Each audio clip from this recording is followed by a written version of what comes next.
ఆఖరిసారిగా చెప్తున్నాను, నీకు అమిత్కి పెళ్లి, దీంట్లో మార్పు లేదు.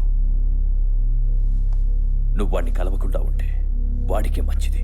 Okay? I love him dad. Shut up. నాకు విశ్వ అంటే ఇష్టం నాన్న. I love him. వాడంటే నీకు ఎందుకంత ఇష్టం? అమ్మ చేతి వంట ఎందుకు ఇష్టం అని అడిగితే ఏం చెప్తాం నాన్న? స్విమ్మింగ్ రాకపోయినా నా కోసం నదిలో దూకేంతగా ప్రేమించాడు. నేను మాట్లాడకపోతే నాకేమైందోనని అర్ధరాత్రి చూడ్డానికి వచ్చాడు. నేను భోజనం చేయకపోతే ప్రతిమలాడు. బాధపడితే ఓదార్చాడు. అలిగితే నవ్వించాడు. ఇన్నాళ్ళు ఏడిస్తేనే కన్నీళ్ళు వస్తాయని అనుకున్నాను. నవ్వినా కన్నీళ్ళు వస్తాయని విశ్వ చూపించాడు. I love him dad. I really love him dad.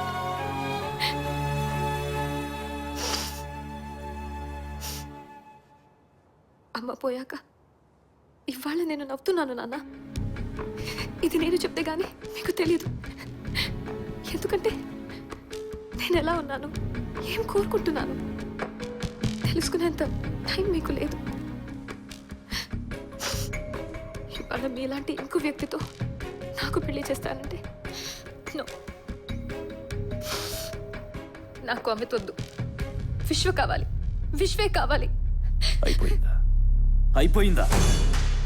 ఇప్పుడు నేను చెప్తాను, జాగ్రత్తగా విను.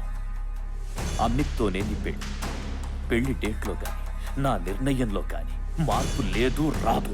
Uncle, don't worry Amit, she'll be okay. చిన్నపిల్ల కదా, అర్థమయ్యేలా చెప్పాలి. మనం కూడా అర్థం చేసుకోవాలి అంకుల్.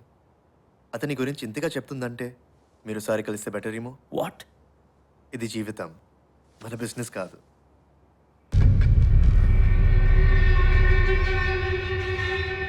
రేపు కలుస్తాను, నీకోసం.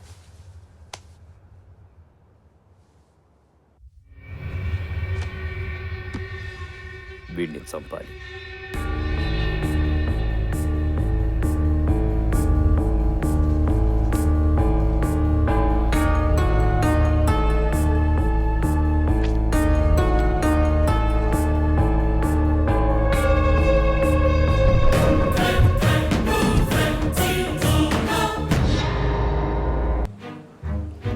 ప్రేమ గురించి ఏదో అన్నావే, మీ నానే కాదు వాళ్ళ నాన్న వచ్చినా కూడా చెప్తా.